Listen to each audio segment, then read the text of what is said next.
And as Mr. Shea is bringing up a little slideshow presentation, the last time we ran one of these, we did have people in the public and we had people at home.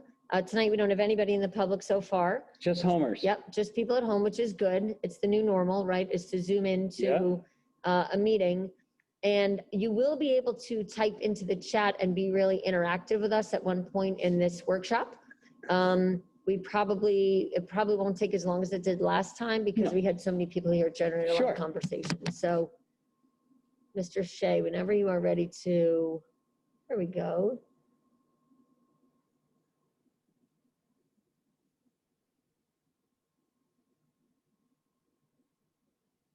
Awesome. You're so good.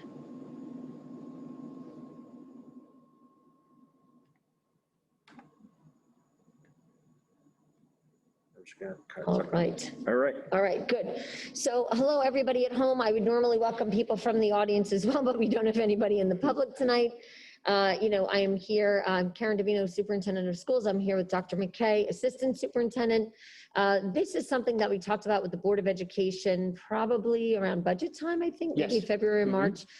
Started talking about, you know, the future of the Vernon Township School District. And you're going to hear tonight some of the challenges that we're facing as a community and maybe some of the opportunities that we have in the future to work collaboratively. And the goal tonight is to really talk about the values of our school district. And I don't want to preface values with anything else because we really want that generic conversation to come from those of you who are on our screen tonight. Yes. So, Mr. Shea, if you want to advance, look at you. Mr. Shea is awesome. He's got everything going on. He's got the Zoom, recording the meeting, and advancing the slide. Dr. Mckay, why don't you talk about this slide since it's something we've been dealing with so much. All right, so as everyone knows, even before Ms. Davino got here, when the state first announced that they were going to a new way to calibrate what they were going to give us for state aid, we were getting $25 million a year for our students.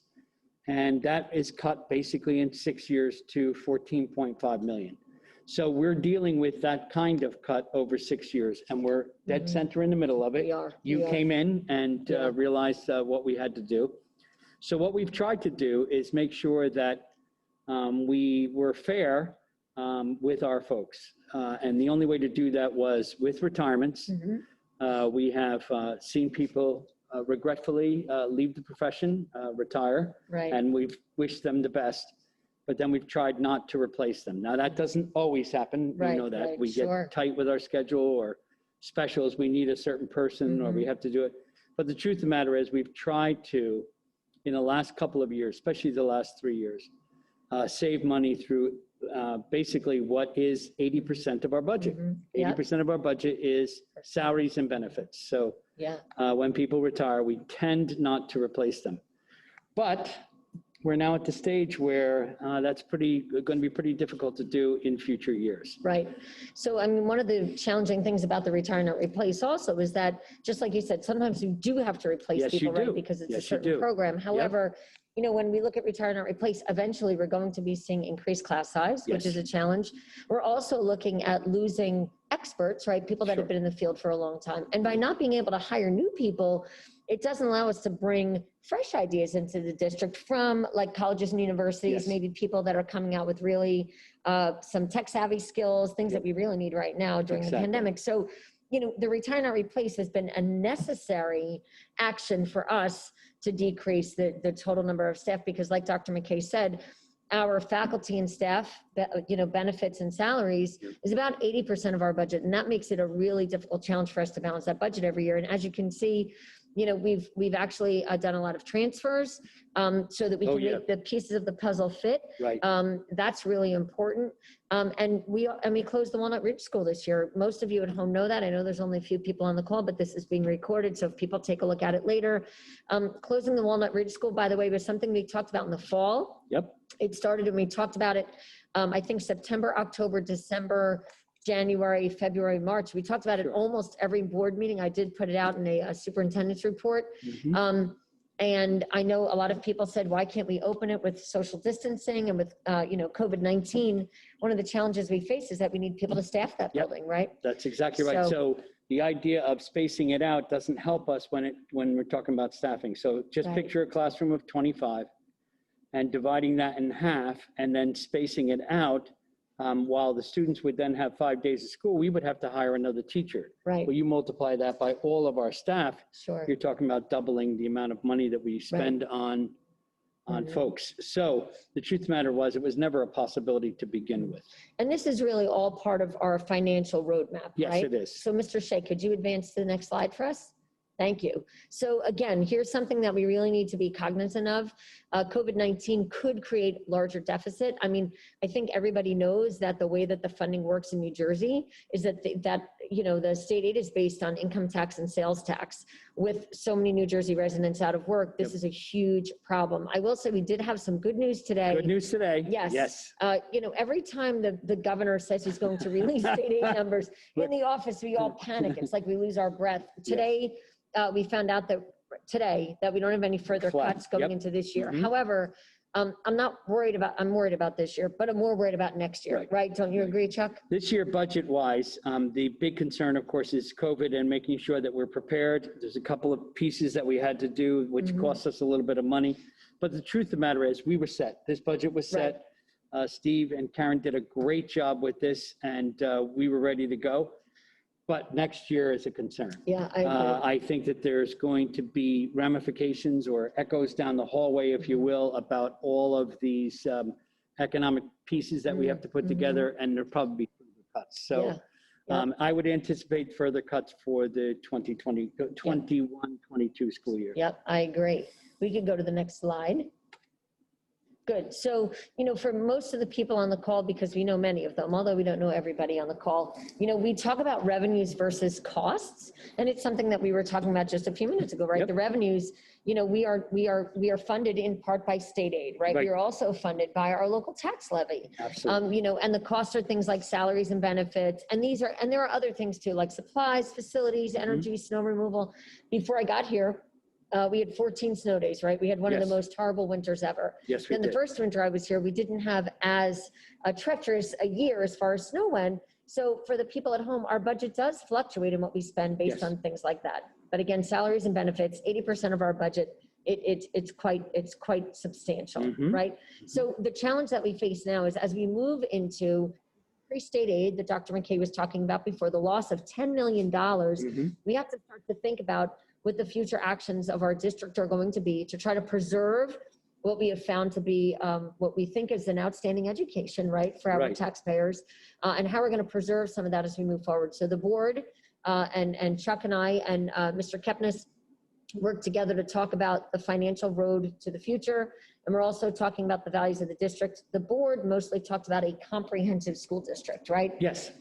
And I think as we get into that, we're going to talk a little bit more with the board about what does a comprehensive school district look like? I know you and I have our own interpretations of that, right? Yeah, but once you get into a situation where it's I won't say financial crisis, but where you're really financially strapped, the question is, what do we value? That's right.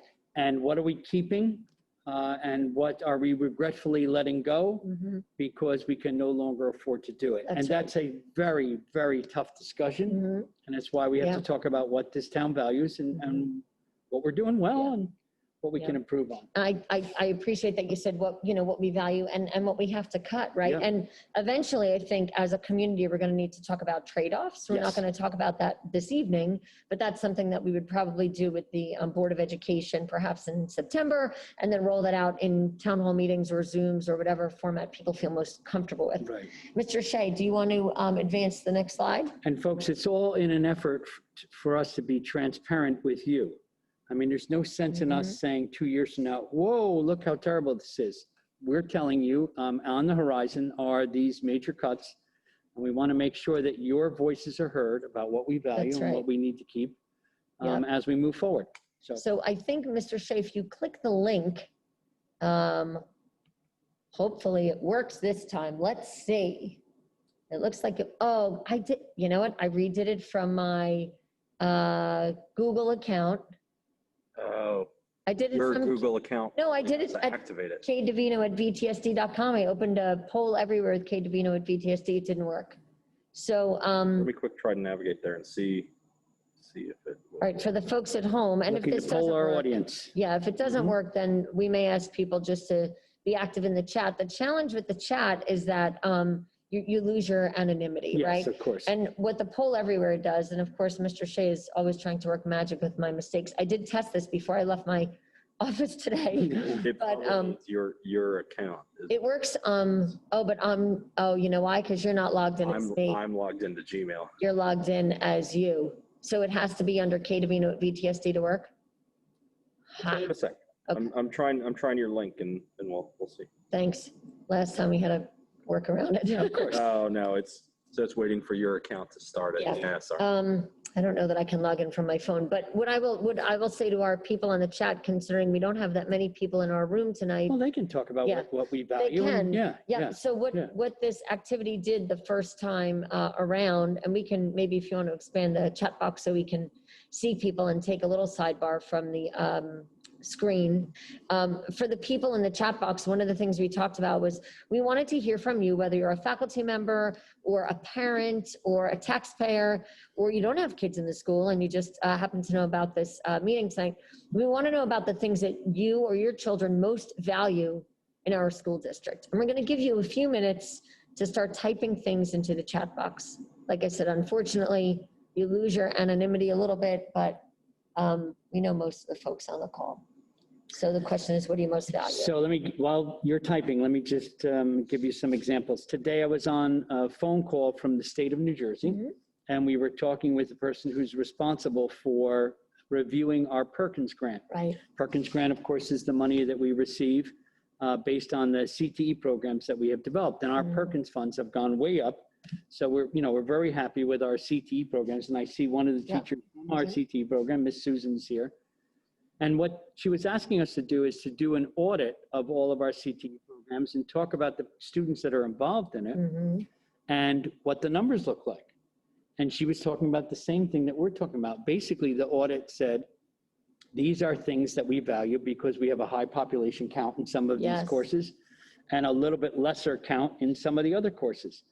And you never want to go just by enrollment, because we certainly wouldn't want to remove AP courses because that's a thing that we value. Right. And maybe only, 5 or 6 students are involved in it.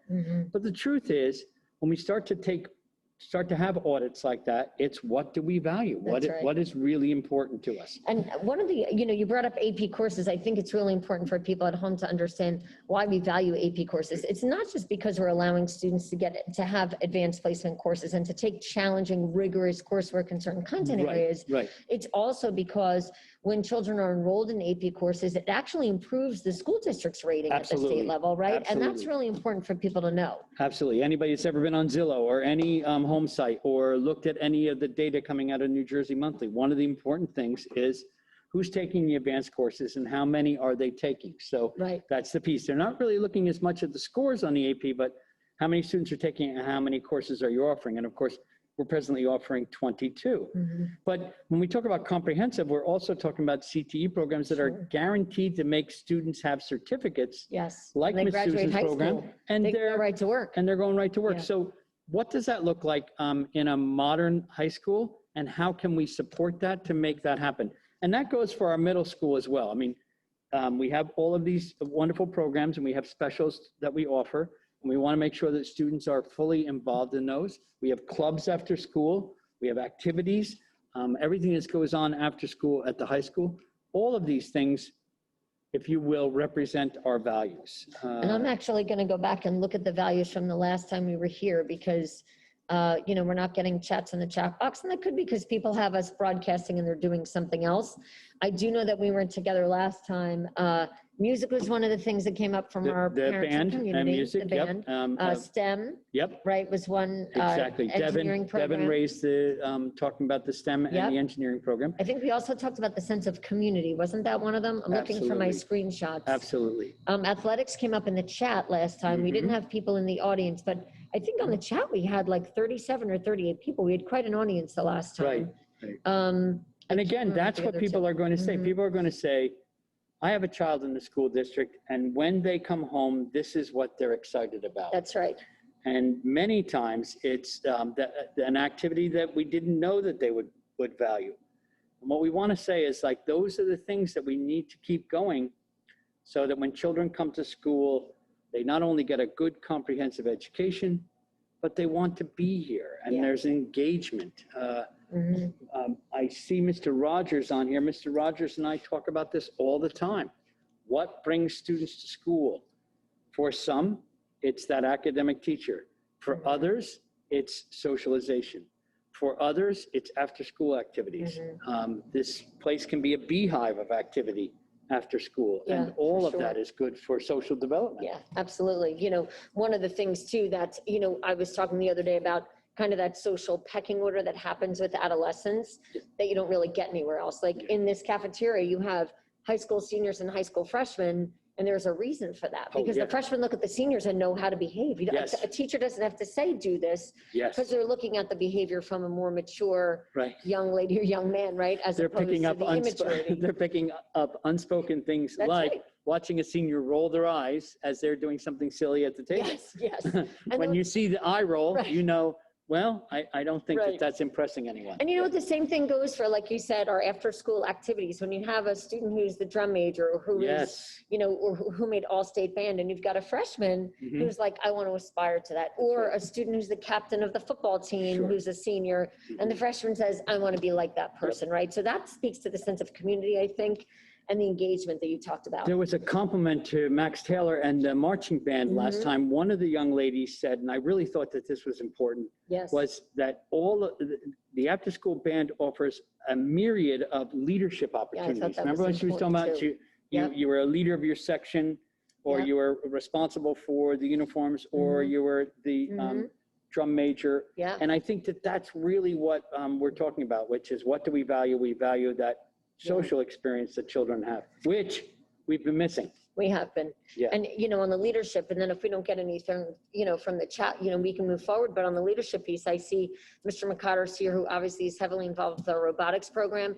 And I mean, talk about leadership, like those students have the opportunity to either be the person who's doing the marketing, or the person who's doing the wiring, or the person who's doing the, you know, configuration of the robot, who's doing the design. It is a team effort, but everybody has a role, right? And that has developed organically. When Keith started that program with Aaron and Mrs. Foco and others, Martin Parringer, when they started that, there was 5 kids or 6 kids, and they were all working on the robot and getting the robot to the competition and getting it done.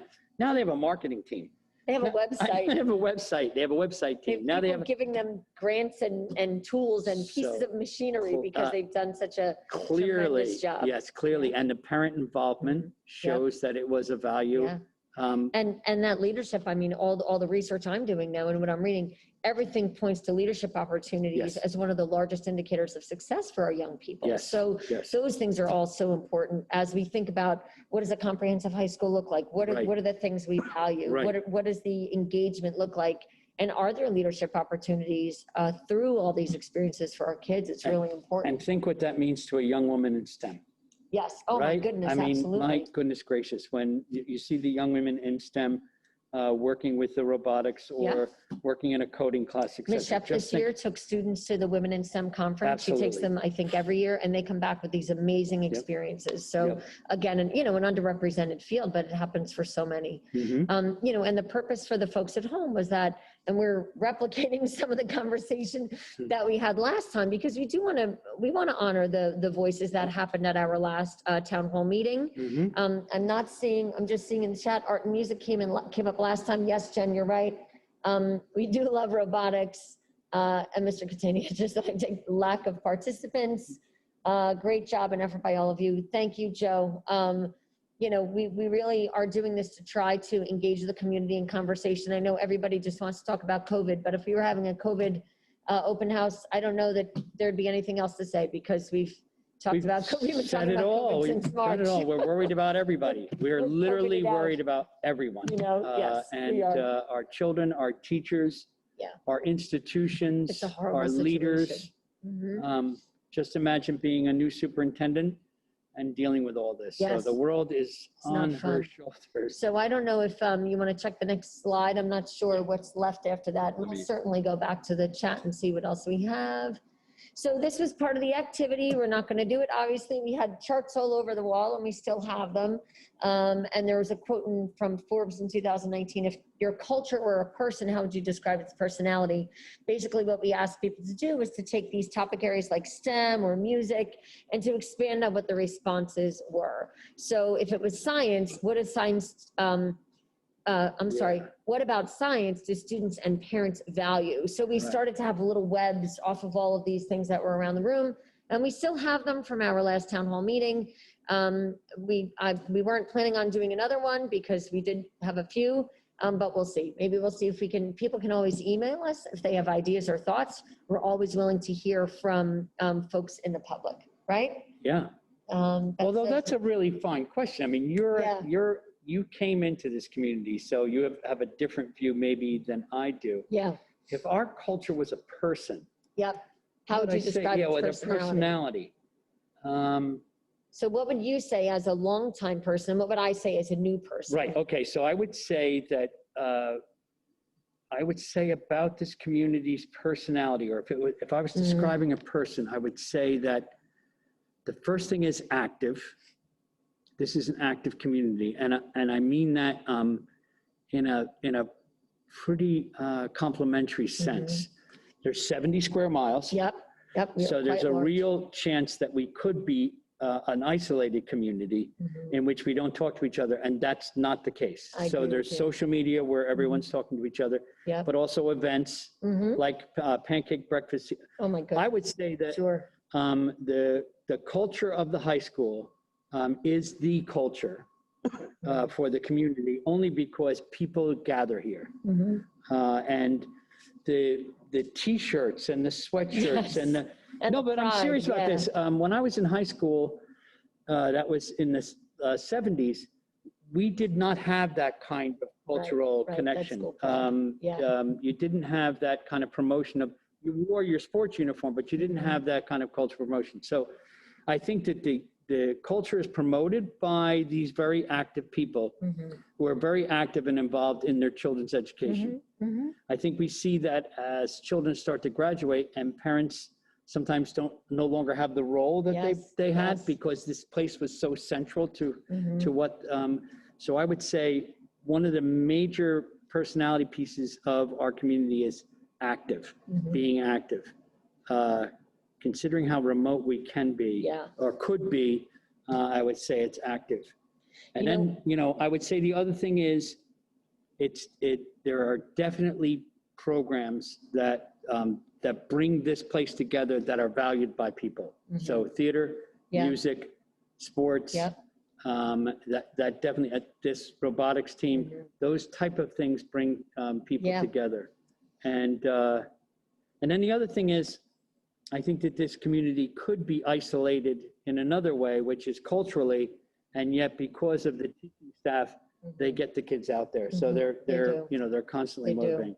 But you came from another place. Yeah, I came from another part of the state. So, and I chose to come here, right? I mean, I could have gone to a couple of other places. One of the reasons I chose Vernon was researching the schools and seeing that there were a lot of choices, that it was a very robust, vibrant learning experience, even from what I was seeing on the website, right? Even before I came for my first interview, as a superintendent, you research a place before you decide to apply. Do I want to apply to work in this district? And I knew that if I was going to work in Sussex County, I was going to have to relocate because I used to live down the shore. And I had said that I was going to live and work in the same school district, which I've never, ever done before. And I don't regret it. So what other parents worry about, I worry about too, because my children go to school here. So seeing the multitude of opportunities for the kids in the district as an outsider before I got here was huge for me. Knowing that fine and performing arts was valued, knowing that science was really strong, beautiful facilities. I mean, when I came here and interviewed in different locations, it's just a beautiful place and a beautiful district. So the schools reflect our environment, right? I mean, just the beautiful surroundings. But I think once I became a resident, I think for me, probably the biggest sense that I felt is a sense of support and belonging. I mean, and I'm in Highland Lakes now, but I'd have to say that my neighbors and the people around me, and that's not just my neighbors on either side of me where I live, but that's you. Right. That's Mr. Kepnes. That's Right. Mrs. Gagliastro, my Sure. secretary. That's the Board of Education when I got here saying, here are the things that we want to provide for you so that you can be successful. Right. It's working with the leadership of the teachers union.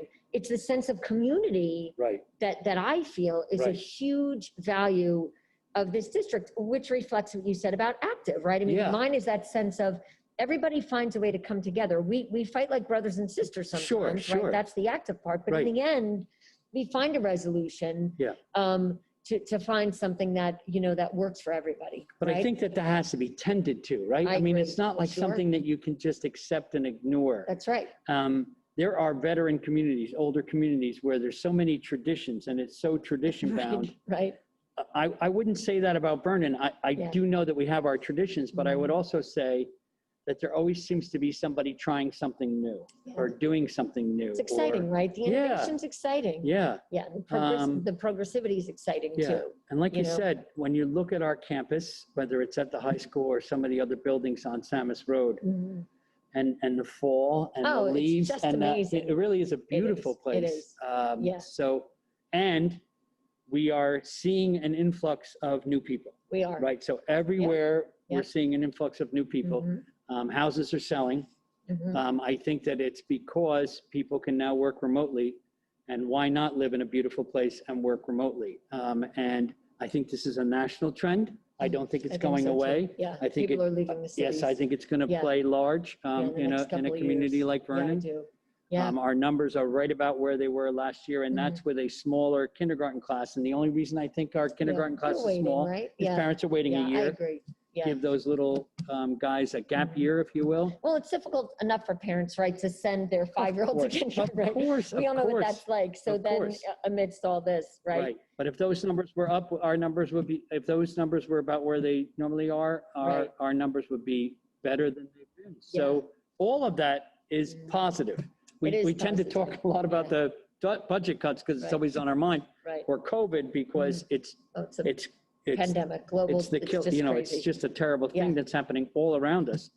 But there are positive things. Well, and that there are a happening. lot of values. And I mean, in the chat, right, we have, Beth says we love the opportunities in music, math, and science, all the academic clubs and math competitions, academics, decathlon, et cetera.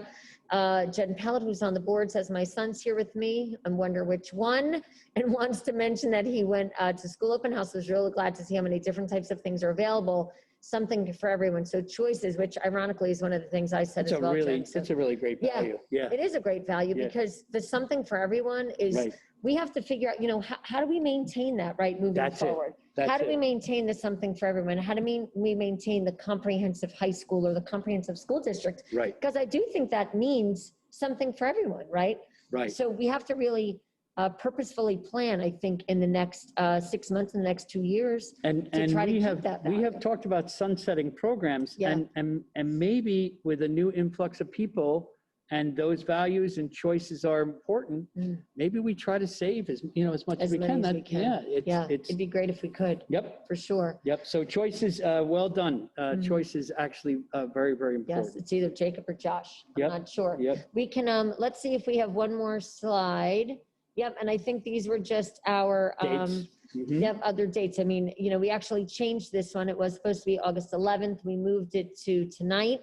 It was our last live opportunity to meet with people, but we did do a discussion with the Board of Education in June. I do have a survey that has to go out this month, so I have to take care of that because it says survey to staff and family, so I better get something out to people. Right, right. And the class of 2020, I know that Kristen Gudenkoff had started to collect some data for me in regards to our class of 2020. So all those things play a part in the values of our district, and our graduates are really important, right, to tap into that Of group. course, of What course. did they love about their experiences in Vernon? That's- What are the things they value? That's a very right? good point. They have the bird's eye view, so they've left just enough time to consider all that happened in their experience. Yeah.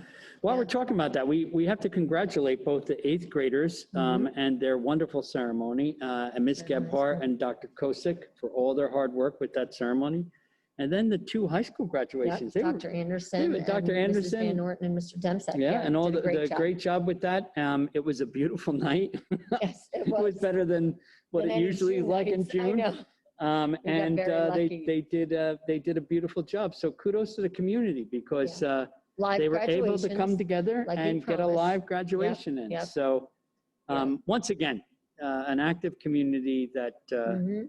that cares Yeah. about their children and basically makes this place the epicenter of the community. Yeah, and finds a way to make good out of challenges, right? I mean, that's really and I'm hoping we can do the same thing as we go through this financial roadmap, Sure. right? We have to find ways to Sure. maintain the programs, like Dr. Mckay said, the things that are highly sought after for our Yep. students and from our families, and figure out how we make our way through that. The other piece is that Mr. Kepnes is working on a continued financial analysis Yep.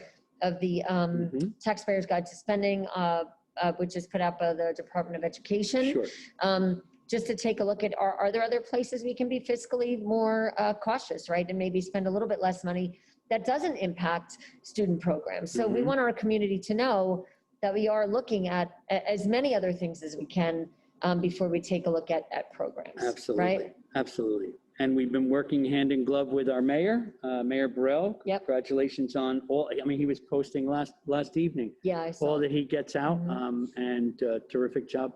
And also Dan Young and our police department. So Yeah. it's a community that cares for each It other. is. It is, and So. it always has been. Mhm. You know, and so for the folks at home, you know, we thank you for chiming in. I'm sorry we don't have people live tonight. We had actually the last time, I think we had about 20 people live and then like 35 or something on the Zoom. Tonight, people are, maybe they're school shopping, getting out the supply list if they're coming back, about 70% coming back and 30% on exclusively virtual right now. You know, who knows, but, you know, we know that people are busy, but please reach out to us. If you have other Yeah, we're here. things you want to share, you know, let us know, emails, you know, phone calls, be in touch with us in the office, because it really is important that we hear from the community as we develop, you know, our direction for the next couple of years. It's really essential. And once again, thank you to Matt Shea, Does who a is great always job. here with Always. us, making sure that everything gets done. So. Always. We have somebody coming into the waiting room, coming in now. We're almost done. There's Mr. Shea. There he is. He's always doing a great job. All right. Oh, there was another. Any further questions? Yes. Anybody else want to ask? Any questions from the chat room? You're welcome. Dan says, thank you for keeping us updated. No problem. Let me piggyback on Dan's. Some of the questions I've gotten recently when because I oversee our social media, and I get questions from parents and just, wherever they come in. And we've done so many podcasts in the month of August that, someone asked a question, how are we handling HVAC? Oh, here's the YouTube video. Right.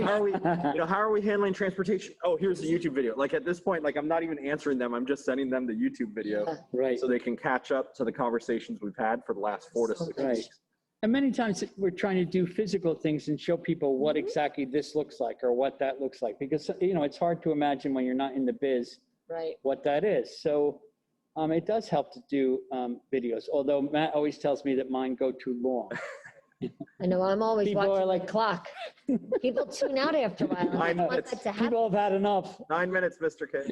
Dr. That's McKay. right. Yeah, but we are trying to get as much information out as Sure, possible. sure. And we know it's a really difficult time for everybody, so. Yeah, and we're not trying to underplay it. We're just trying to talk No. about some positive things because it's been a real slog. We're worried. So Yeah, we're and you just know what, gonna- the reality is it's not going to change anytime soon, No. you know? Nope. Yeah, we're going to be stuck in this very uncertain future for at least a year or so. Right. So. But we're it's here awful. and we can answer questions as much as we possibly can We and can. do the best we can for our virtual students as well as our hybrid students. So. Yep.